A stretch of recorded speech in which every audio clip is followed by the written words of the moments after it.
Untuk pertama kalinya setelah menjabat sebagai kepala negara, Presiden Prabowo Subianto mengunjungi ibu kota Nusantara. Agenda ini menjadi rangkaian kunjungan kerja Presiden Prabowo ke Kalimantan setelah meresmikan sekolah rakyat di Banjarbaru, Kalimantan Selatan dan meresmikan kilang terintegrasi milik PT Pertamina di Balikpapan, Kalimantan Timur.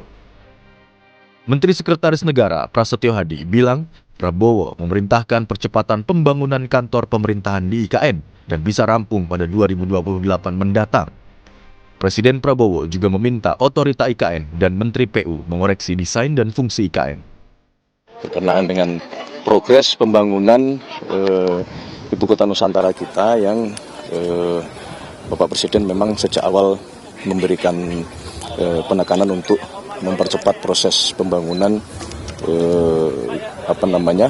fasilitas yang akan dipergunakan untuk legislatif maupun yudikatif yang harapannya bisa selesai di tahun 2028. Jadi tadi masih ada beberapa hal yang Bapak Presiden memberikan koreksi terhadap pertama misalnya mengenai desain, kedua mengenai fungsi, dan diminta terus-menerus OIKN dan Kementerian PU untuk memperbaiki.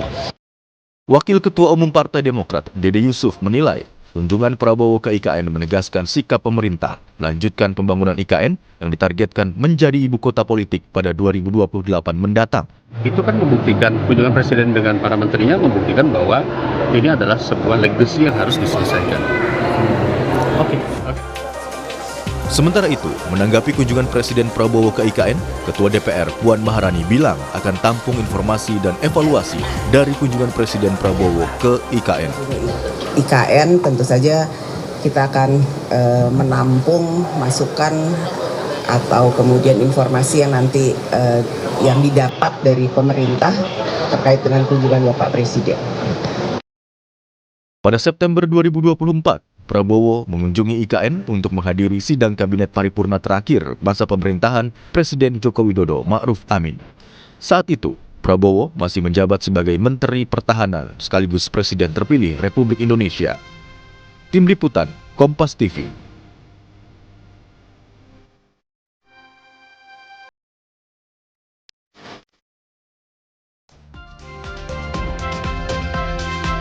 Untuk pertama kalinya setelah menjabat sebagai kepala negara, Presiden Prabowo Subianto mengunjungi ibu kota Nusantara.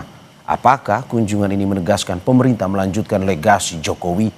Kita akan bahas bersama Ketua Komisi 2 DPR fraksi Partai Nasdem, Rifki Nizami Karsayuda. Selamat pagi, Pak Rifki. Selamat pagi, Mario. Terima kasih sudah bergabung di Dialog Sapa Indonesia Pagi pada hari ini. Serta Direktur Trias Politika Strategis Agung Baskoro. Mas Agung, selamat pagi. Pagi Mas Mario, pemirsa semua. Terima kasih Bapak-Bapak sudah menyediakan waktunya untuk bergabung di Dialog Sapa Indonesia Pagi. Saya ke Pak Rifki terlebih dahulu dan to the point. Pak Rifki, berarti dengan kedatangan Presiden ke IKN untuk membantah spekulasi selama ini bahwa IKN adalah proyek yang mubazir, seperti itu? Ya, ada dua pesan politik penting yang telah disampaikan oleh Presiden Prabowo untuk Ibu Kota Nusantara. Yang pertama, beliau menerbitkan Peraturan Presiden nomor 79 tahun 2025 yang di dalam Peraturan Presiden tersebut dinyatakan bahwa tahun 2028 IKN harus fungsional sebagai ibu kota politik. Yang kita tanya kemudian apa tafsir ibu kota politik? Menteri Sekretaris Negara menjelaskan ibu kota politik sepadan dengan ibu kota negara yang diatur di dalam Undang-Undang IKN, Undang-Undang nomor 3 tahun 2022. Dan pesan politik yang kedua yang paling penting saya kira adalah secara fisik Pak Prabowo hadir di IKN kemarin sebagaimana yang kita bahas hari ini, dan itu sekaligus menjawab spekulasi publik selama ini berkembang bahwa dalam pemerintahan Presiden Prabowo Subianto ada keengganan untuk melanjutkan proses pembangunan dan akselerasi pembangunan serta fungsionalisasi IKN. Walaupun kami di Komisi 2 DPR RI jujur tidak pernah percaya dengan spekulasi itu. Kenapa? Karena dalam pembahasan anggaran misalnya di Komisi 2 DPR RI yang kebetulan kami merupakan mitra kerja dari Otorita Ibu Kota Nusantara, anggaran IKN itu sejak tahun 2024, 2025 dan sekarang menginjak 2026 selalu diberikan porsi anggaran yang cukup dan memadai untuk melakukan pembangunan infrastruktur di IKN. Kepala Otorita IKN juga terus menyampaikan kepada kami bahwa deadline penyelesaian pembangunan infrastruktur trias politika, eksekutif, legislatif, yudikatif itu harus selesai tahun 2028. Tetapi kan kemudian informasi yang diterima oleh DPR, oleh pemerintah itu tidak serta-merta bisa diterima oleh rakyat. Politik ini harus juga menunjukkan panggung depan. Dan Presiden Prabowo saya kira telah menunjukkan panggung depan keberpihakannya kepada IKN. Pak Rifki, tapi kan sudah diputuskan bahwa ini bukan program prioritas pemerintah sebenarnya. Prioritas atau tidak prioritas itu kan hal yang harus kita hormati, tapi apapun itu anggaran untuk IKN cukup besar, kemudian keinginan untuk menghadirkan fungsionalisasi IKN tahun 2028 walaupun tidak di state sebagai program strategis nasional misalnya, itu menurut saya adalah bagian juga dari kesungguhan dan prioritas pemerintah untuk Ibu Kota Nusantara. Karena kalau kita melihat ke belakang, anggaran APBN yang telah dikucurkan untuk IKN itu kan hampir 100 triliun. Sehingga kemudian kita no point to return, kita tidak punya pilihan untuk kembali. Kita hanya punya pilihan untuk maju ke depan. Pilihannya adalah berjalan normal, berjalan pelan, atau mau berlari untuk kemudian memastikan IKN ini fungsional. Nah, setelah ini memang akan ada PR, dan saya kira itu juga jadi menjadi konsen dari Komisi 2 DPR RI, karena seluruh bangunan yang ada itu kan harus difungsikan. Ya. Karena itu pemerintah harus segera memutuskan kementerian lembaga mana yang harus bermigrasi ke IKN. Kemudian juga menteri-menteri mana, dirjen mana, direktur mana yang paling urgen untuk kemudian memfungsikan IKN. Karena kalau tidak, sepakat dengan Mario, IKN akan menjadi proyek yang mubazir. Pak Rifki, menurut Anda ini lebih ke proyek yang sudah berjalan karena dengan anggaran yang besar, atau sebenarnya pembangunan IKN ini memang ada nilai filosofisnya sebenarnya harus dilanjutkan? Dari seluruh kota di Indonesia, inilah kota pertama dan satu-satunya yang kita bangun sejak awal. Ya. Yang dibangun 100% oleh tangan anak negeri, yang tidak ada campur tangan baik desain maupun sentuhan peradaban dari kolonialisasi. Dan karena itu saya kira kita harus bangga memiliki Ibu Kota Nusantara. Oke, saya ke Mas Agung. Mas Agung, menurut Anda kedatangan Presiden Prabowo, seperti tadi dijelaskan oleh Pak Rifki juga, bahwa apakah ini karena sudah keluar uang banyak jadi nggak harus dilanjutkan, atau memang IKN ini adalah simbolis negara yang memang harus tetap dilanjutkan, punya filosofis yang besar? Ya, jelas Mas Mario ya. Kita tahu mindset Indonesia sentris itu akhirnya dilanjutkan oleh Presiden Prabowo karena memang ini harus menjadi program negara, bukan lagi program dari presiden yang satu ke presiden yang lain. Dan saya cukup apresiasi, cukup senang IKN dilanjutkan sehingga mindset Indonesia sentris itu terus dipahami oleh semua. Memang kita harus menjadikan pembangunan ini untuk semua, untuk seluruh provinsi, untuk seluruh rakyat semacam itu. Jadi ketika kemarin Presiden mampir turun dengan helinya, kemudian mengapresiasi ya ketua otorita dengan segenap pengurusnya, saya kira itu hal yang patut kita banggakan dan apresiasi, dan harapannya ya pembangunan IKN bisa lebih baik dari waktu ke waktu, walaupun memang ya dilanjutkan tapi memang bukan prioritas semacam itu karena anggarannya tidak sebesar di masa Presiden Jokowi. Tapi yang jelas sustainability ini penting ya, supaya apa, investor tenang, masyarakat juga fokus ke dimensi-dimensi teknokratisnya ketimbang politisnya, sehingga perdebatannya lebih substantif semacam itu. Dan harapannya ini bisa menjadi ya pembelajaran, masukan untuk semua bahwa ya kita bisa membangun istilahnya menghadang beragam kontroversi, pro kontra dan seterusnya, dan harapannya ya ini bisa memberikan manfaat besar bagi kita di masa-masa mendatang. Yang kedua, yang paling penting ada manajemen kesan yang ditampilkan oleh Presiden bahwa beliau ingin stabilitas politik di antara ya para presiden itu terjadi ya. Yang saya sering mengatakan istilahnya balancing of power antara pendukung lama, pendukung baru, narasi yang berkembang di depan maupun di panggung belakang. Supaya apa? Supaya kita tidak lelah dengan hal-hal yang kontraproduktif. Ya, karena kita ingin ya pembahasan soal IKN ataupun proyek-proyek peninggalan Presiden Jokowi itu bisa ya diharapkan manfaatnya secara substantif ya, bukan kontroversinya, bukan hanya IKN ya, kemudian WUS ataupun bandara-bandara yang belum maksimal operasionalnya, tapi yang jelas dengan pola kepemimpinan Presiden Prabowo semacam ini saya yakin ya balancing of power itu bisa terbentuk, terjadi, dan harapannya bisa membuat komunikasi Presiden Prabowo dengan para presiden yang lain itu semakin optimal. Nah, yang ketiga yang paling penting sebenarnya adalah bagaimana melihat IKN ini sebagai sebuah proyek untuk memastikan ya narasi-narasi kita soal keberlanjutan itu memang benar-benar efektif berlangsung. Apakah soal misalkan tata kelola kota masa depan yang futuristik, kita punya bayangan gitu. Kemarin saya lihat ya di Instagramnya Mas Wamen, Mas Bima Arya, air kerannya bisa diminum, Mas Mario. Ya, Ya ini ya, kan ya. luar biasa. Nah, bagaimana ini bisa dikembangkan di kota-kota besar lain supaya apa air kerannya bisa diminum? Tap water itu Kita ya. nggak. Iya, iya, iya. Iya, Iya, iya. terus kemudian kota yang futuristik, ya semuanya terintegrasi.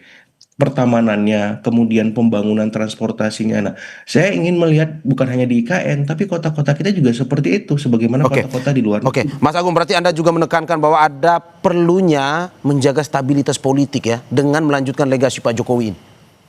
Persis, persis. Ini penting ya, balance of power itu supaya tidak ada dinamika di antara para pendukung maupun di publik sendiri yang selama ini melihat dimensi politiknya lebih kuat, padahal kita harus fokus ke dimensi-dimensi teknokratisnya, bagaimana IKN bisa bermanfaat, seperti itu. Oke, dan menurut Anda apakah memang semua partai misalkan perlu mendukung keberlanjutan stabilitas politik ini termasuk juga Nasdem? Otomatis Mas ya, kalau kita ingin membangun syarat stabilitas itu utama ya. Kita nggak bisa membangun kalau stabilitas di dalam negeri aja tidak maksimal ya. Karena di luar negeri geopolitik geostrategisnya lagi rentan, Ya. ya ketidakpastiannya besar. Jadi kita harus benar-benar memastikan elit kita, masyarakat kita solid ketika Ya. pemerintah membangun menjalankan program-programnya. Oke, saya ke Mas Rifki. Mas Rifki, Nasdem pun juga harus menjaga stabilitas politik dengan mendukung IKN, kalau kata Mas Agung. Menurut Anda?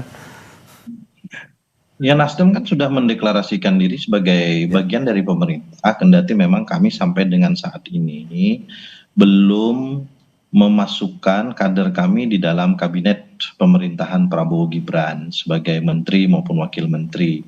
Tapi kemudian komitmen kami jelas kepada pemerintahan ini. Kami saat ini di DPR punya 69 anggota fraksi Partai Nasdem. Kami diberi amanah untuk memimpin 3 komisi di DPR selain saya. Kami juga memimpin Komisi 9 bidang kesehatan dan kesejahteraan. Kemudian ada juga memimpin Komisi 13 bidang implementasi dan penegakan hukum. Dan karena itu seluruh energi Partai Nasdem selalu kami curahkan untuk memberikan dukungan kepada pemerintahan ini. Bahwa Partai Nasdem pernah secara resmi dan bahkan satu-satunya partai politik yang memberikan pernyataan terhadap keberlanjutan pembangunan IKN dengan memberikan 2 opsi yang ekstrim. Opsi yang pertama adalah melanjutkan dan memfungsikan dengan memberikan usulan wakil presiden dan beberapa menteri untuk segera berkantor di IKN agar berfungsi dengan baik. Dan opsi yang kedua, daripada mubazir, diserahkan asetnya kepada pemerintah Provinsi Kalimantan Timur, dan pemerintah harus berani juga menyatakan bahwa IKN tidak jadi prioritas, bahkan kita tutup episode tentang IKN. Tapi kan kemudian 2 opsi ini dipilih adalah opsi yang pertama, opsi untuk melanjutkan. Tidak lama setelah itu, mungkin 1 bulan setelah pernyataan resmi Partai Nasdem, pemerintah mengeluarkan Peraturan Presiden Nomor 79 Tahun 2025 yang menegaskan keberadaan IKN sebagai ibu kota politik tahun 2028. Di sisi yang lain, kami di Komisi 2 DPR RI juga menerima rancangan APBN dari pemerintah yang kalau di Komisi 2 kami punya 11 mitra kerja dan IKN ini paling gede anggarannya dibanding mitra kerja yang lain gitu, dan itu menurut kami menunjukkan bahwa pemerintah ada kesungguh-sungguhan. Dan bagi Partai Nasdem, apa yang telah kami sampaikan menemukan tujuannya. Karena tujuan kami walaupun agak sarkas memberikan opsi yang kedua, sebetulnya kami pasti ingin mendukung opsi yang pertama. Kira-kira begitu. Oke, saya ke Mas Agung. Mas Agung, ini masih pembicaraan terkait dengan IKN, terutama soal finansialnya, di mana finansial untuk IKN ini lumayan cukup besar, di mana Presiden Prabowo juga dengan program-programnya punya program prioritas yang juga membutuhkan dana yang cukup besar. Menurut Anda apakah IKN ini tidak terlalu memakan banyak dana untuk pada akhirnya fokus ke IKN dan bisa mengganggu program-program lain, atau bagaimana menurut Anda? Iya, kalau ditanya apakah ini prioritas atau tidak dibanding program populer seperti makan bergizi gratis, sekolah rakyat, ya, kemudian koperasi desa kelurahan merah putih, atau cek pemeriksaan kesehatan gratis, Saya kira anggaran IKN tahun ini hanya 6 triliun kalau saya tidak salah. Jadi sangat kecil, Mas Mario. Dilanjutkan, tapi bukan prioritas. Ya, dilanjutkan, tapi juga dengan gaya kepemimpinan Presiden Prabowo. Ya, jadi kemarin saya dengar juga ada redesign, refungsionalisasi beberapa hal yang itu disesuaikan dengan aspirasi presiden. Jadi ada syarat dan ketentuan atau catatan khusus dari presiden terhadap kelanjutan program IKN. Jadi saya melihat reframing soal itu yang mengemuka dan harapannya memang bisa membuat ya Presiden Prabowo lebih optimal memanfaatkan IKN. Jadi kalau kemarin ya kita tahu ini menjadi warisan atau legasinya Presiden Jokowi, tapi kemudian ketika masuk di masa Presiden Prabowo, IKN disesuaikan karena orientasi program pembangunan pemerintah kan hari ini fokus ke non fisik ya, khususnya pengembangan manusia, kualitasnya dan seterusnya. Jadi berbeda jauh dengan Presiden Jokowi yang fokus di fisik, ya infrastruktur. Kita tahu ya jalan, jembatan, irigasi dan seterusnya dibangun besar-besaran. Di masa Pak Prabowo sebaliknya ya, beliau ingin fokus bagaimana sumber daya manusia kita siap menyongsong apakah Indonesia Emas 2045,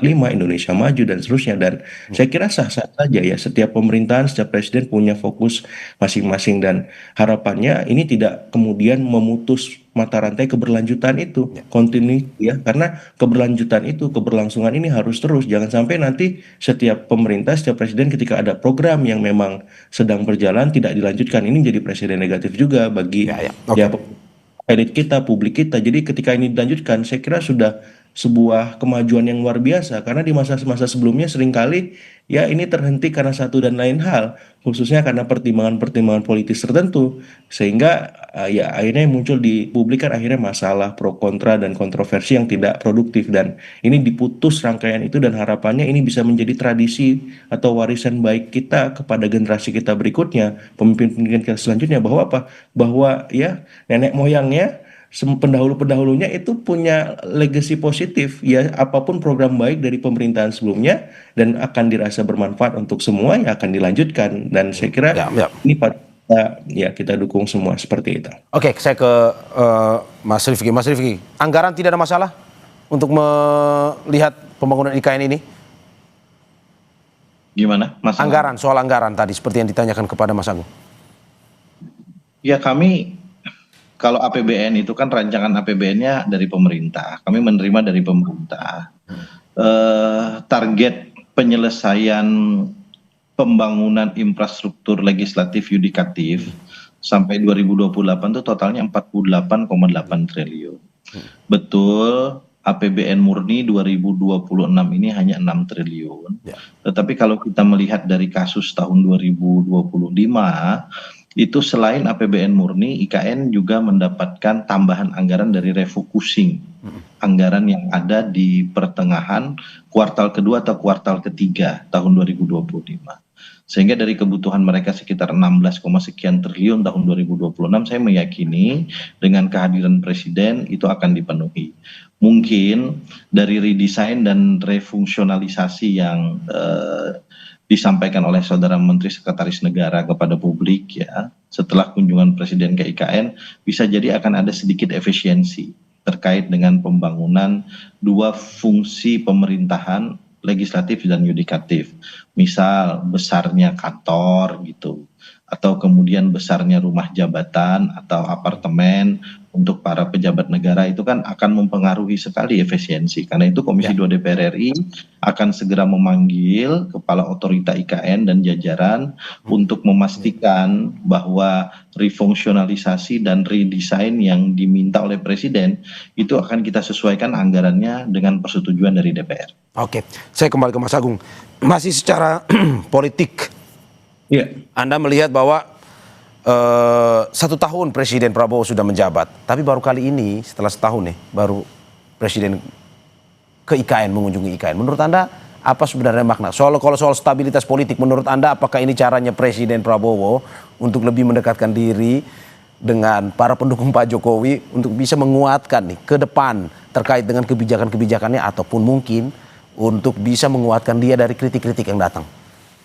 Iya, saya kira secara teknis ini penting ya beliau kunjungan ya, walaupun pertama ya semacam itu untuk memastikan ini siap untuk digunakan ketika nanti ada percepatan ya dari 2028 misalkan, coba deh 2027 siap nggak gitu. Dan beliau kemarin kita lihat gesturnya positif ya, mengapresiasi. Yang kedua secara substantif memang beliau harus dekat ke semua pendukung para presiden, Mas Mario ya, bukan hanya pendukung Pak Jokowi. Tapi kita tahu ya seringkali ya karena memang Pak Jokowi ini ketika memimpin ada residu-residunya ya seringkali mengemuka di publik dan membuat dan terpetik pro kontra, otomatis harus distabilisasikan gitu dengan narasi-narasi bahwa kebijakan Presiden Jokowi itu tetap dilanjutkan walaupun disesuaikan, yang saya sampaikan ada syarat dan ketentuannya, misalkan bukan atau belum menjadi prioritas dari Presiden Prabowo, tapi minimal dilanjutkan itu bagi pendukung-pendukung ya Jokowi itu sebuah ya kepuasan batin tersendiri. Kenapa? Karena tidak akan menjadi masalah sebagaimana sebelumnya sempat ada masalah ketika misalkan Presiden SBY punya legacy tapi memang ada masalah ya. Kita sebut misalkan ada soal-soal yang mungkin Hambalang, ya, ada soal-soal kemudian Senturi. Nah hari ini misalkan di masa Pak Jokowi ada soal-soal misalkan yang belum tuntas sepenuhnya ijazah, misalkan ada soal-soal infrastruktur yang mangkrak. Ya, nah ini bagaimana? Nah Pak Prabowo saya lihat ingin ya masalah-masalah itu tidak terlalu muncul sering di publik dan mengganggu konsentrasi beliau membangun. Dan saya kira itu Mas Agung, masih jauh, tetapi apakah kita bisa bertanya sekarang, mungkinkah dengan isyarat kedatangan Presiden Prabowo ke IKN ini bisa kita lihat sebagai cara untuk mungkin saja menggandeng Mas Wapres Gibran kembali di 2029? Kalau itu masih lama dan masih jauh dan semuanya masih misteri, Mas Mario. Ya karena di Koalisi Indonesia Maju Plus antriannya panjang, Mas Rifki ya. Nasdem pun bisa jadi ngirim orang nanti untuk mendampingi Presiden Prabowo semacam itu. Jadi Mas Gibran akan mendapat kompetitor yang sangat kompetitif untuk 2029 kalau kerjanya tidak luar biasa. Saya ke Mas Rifki. Menurut Anda secara politis, benarkah ini cara Presiden Prabowo untuk mendekati presiden-presiden sebelumnya untuk bisa menjaga stabilitas politik, mendapatkan dukungan juga untuk bisa lebih kuat dari kritikan-kritikan yang ada? Saya kira multi tafsir yang bisa kita berikan terhadap kehadiran Presiden Prabowo. Tafsir yang pertama tentu adalah komitmen beliau terhadap ibu kota Nusantara. Tafsir yang kedua, beliau ingin menghentikan spekulasi yang selama ini berkembang bahwa pemerintahan beliau tidak mengizinkan keberlanjutan dan akselerasi pembangunan IKN. Bahkan banyak yang berseloroh kepada saya, ngapain ada IKN gitu. Komisi 2 kok rajin sekali manggil IKN. Dan seterusnya dan seterusnya. Tafsir yang ketiga, saya kira Presiden Prabowo adalah presiden yang punya mimpi besar ya, dengan berbagai macam program yang beliau telah terapkan. Dan apapun itu, IKN ini kan bagian dari cara berpikir dan bermimpi besar. Apakah itu dari Presiden Jokowi ataukah dari siapapun gitu. Dan karena itu sebetulnya cara pandang dan cara pikir Presiden Prabowo terhadap IKN mestinya tidak pernah menjadi masalah. Karena keinginan kita untuk menghadirkan ibu kota kita sendiri yang bukan sekedar Indonesia sentris tapi dibangun oleh 100% tangan anak bangsa sendiri, itu adalah mimpi dan keinginan besar yang tidak mungkin dilakukan oleh orang-orang kerdil dan bermimpi kecil. Dan yang keempat, saya kira ini sekaligus memberikan pesan kepada kita bahwa silaturahmi fisik antar presiden dan mantan presiden itu ternyata punya makna lebih dengan cara melanjutkan berbagai program-program yang pernah dicanangkan. Bukan hanya IKN, saya kira Presiden Prabowo juga punya komitmen untuk melanjutkan apa yang pernah dicanangkan presiden-presiden terdahulu, dan itu saya kira cara kepemimpinan yang sangat baik, sangat akomodatif, dan itu kita butuhkan di tengah Indonesia yang berbineka dan multikultur dan seterusnya. Berarti tidak ada tafsiran dari Nasdem Mas Gibran akan digandeng kembali di 2029 tuh? Nggak ada, Pak Rifki ya? Kita ini masih sholat zuhur, jangan bicara waktu isya. Laksanakan kewajiban saat ini, yang akan datang nanti kita bicarakan sesuai dengan momentum dan waktu itu. Saya ke Mas Agung. Terakhir Mas Agung, terkait dengan apa yang sebenarnya harus dilakukan oleh Presiden Prabowo untuk mempercepat IKN, tidak hanya pembangunan secara fisik tapi juga manusianya, kondisi sosialnya yang nantinya bisa diisi di IKN. Ya, saya kira memang kalau memang ada ruang-ruang fiskal yang mengemuka di kuartal berapapun ya, kedua dan ketiga untuk menambahkan anggaran di IKN, saya kira ini bagus ya, sehingga kita bisa melihat IKN itu ya bisa digunakan sesegera mungkin supaya publik ini tidak berdebat secara kontraproduktif, Mas Mario. Ya IKN ini program mangkrak, IKN ini nggak bagus, IKN ini itu dan sekarang kita lihat kan bagus banget itu hasilnya. Ya, coba segera digunakan, segera efektif. Mungkin sebagian pemerintahan sudah berkantor di sana, supaya tadi mindset Indonesia sentris itu dipahami oleh masyarakat. Supaya masyarakat juga tahu bahwa banyak tangan-tangan anak negeri yang 100% kata Mas Rifki tadi hadir di sana. Kita pengen lihat, kita pengen tahu gitu wujud dan bentuknya ketika pemerintahan mulai bergulir dari sana. Sehingga kalau kemarin Presiden mengarahkan 2028 ya kalau saya lebih cepat lagi kalau bisa supaya perdebatan itu selesai dan berpindah ke hal-hal yang lebih substantif lain. Ya karena seringkali ruang publik kita ini noise-nya terlalu banyak Mas Mario, nggak produktifnya terlalu tinggi dan Ya. itu dalam beberapa hal mengganggu ya energi positif kita, energi kolektif kita sebagai bangsa untuk mengerjakan hal-hal besar, berpikir besar semacam itu. Jadi saya berharap demikian dan sebenarnya 2029 itu bisa dipercepat pembahasannya Mas Mario. Oke. Ketika misalkan kalau di dalam Islam itu dalam masa perjalanan yang bisa dijamak itu ya dari maghrib sama isya digabung Oke. jadi bahasnya di maghrib gitu. Tapi memang situasi-situasi emergency itu belum tampak tapi sudah mulai dicicil oleh elit kita untuk dibahas termasuk ya mungkin dengan IKN Oke. ini. Mas Agung, berarti menurut Anda dampak politik secara nasional dan kedatangan Presiden ke IKN ini adalah sesuatu yang positif ya? Riuh Positif di media sosial maupun di dunia nyata ini lebih maju untuk pembangunan. Mestinya positif, tapi kan ada juga yang melihatnya masih negatif, Mas Mario. Nah, kita nggak bisa mengendalikan itu. Kita fokus bagaimana menata dan membangun, ya supaya apa yang negatif tadi akhirnya berpikir objektif, seperti itu. Oke, saya juga terakhir ke Pak Rifki. Pak Rifki, apa yang harus dilakukan oleh Presiden Prabowo untuk percepatan ini? Terutama tadi Anda sudah bilang bahwa harus pemindahan para ASN ke sana. Apa lagi, Pak? Undang-Undang Nomor 3 Tahun 2022 tentang Ibu Kota Nusantara itu mewajibkan ada beberapa turunan peraturan perundang-undangan. Ya. Salah satu turunan peraturan perundang-undangan yang dibutuhkan adalah peraturan presiden terkait dengan perpindahan ASN dari Jakarta ke IKN. Kita punya ASN pusat lebih kurang 1,3 juta. Kendati tidak semuanya di Jakarta, tentu tersebar juga di seluruh Indonesia. Karena itu dari 1,3 juta ini harus diputuskan segera kira-kira kementerian lembaga mana yang urgent yang kemudian harus berpindah ke IKN. Kami menyarankan Wakil Presiden segera berpindah ke IKN tahun 2026 ini, diikuti oleh beberapa wakil-wakil menteri dan beberapa dirjen serta direktur yang fokus juga pada penyelenggaraan program-program prioritas nasional, misalnya ketahanan pangan. Ketahanan pangan itu rata-rata areanya kan ada di tengah dan timur Indonesia. Nah, karena itu kalau kemudian Wakil Presiden diberikan kepercayaan untuk mengontrol, memastikan implementasi proyek ketahanan pangan, cetak sawah dan seterusnya melalui IKN, saya kira itu positif. Sekaligus juga ingin menjawab ketimpangan pembangunan Barat, Tengah, Timur Indonesia yang selama ini menjadi isu yang tidak pernah selesai. Dan mitra kerja kami Kementerian PAN dan Reformasi Birokrasi sebetulnya sudah mengajukan blueprint kepada Presiden terkait hal tersebut. Saya meyakini setelah Presiden datang dari IKN tidak akan lama lagi proses pemindahan atau mutasi ASN secara pelan-pelan ya. Tentu tidak akan bisa langsung gitu karena kita butuh banyak hal untuk memastikan itu, bukan hanya aspek administrasi tapi juga aspek sosiologis dan kultural yang harus kita pastikan itu akan segera kita lakukan ke IKN. Oke, sebelum saya tutup saya ingin tanya ke Pak Rifki. Kata Mensesnek 10 sampai 15 ribu ASN ya. untuk kemudian menempati IKN. Oke, sebelum saya tutup Pak, ini kalau kata Mensesnek kemarin itu pembangunan fasilitas itu prioritasnya untuk legislatif maupun yudikatif. Teman-teman DPR siap pindah ke IKN? Iyalah, kita ini kan orang taat hukum. Oke. Orang yang benar taat hukum. Oke. Ini bukan soal selera pribadi, ini soal kebijakan yang harus kita dukung. Ya sih. Oke, terima kasih Ketua Komisi 2 DPR fraksi Partai Nasdem Rifki Nizami Karsayuda dan juga Direktur Trias Politika Strategis Agung Basporo atas apa yang disampaikan. Terima kasih sekali lagi dan sehat-sehat selalu Bapak-Bapak. Terima kasih Pak.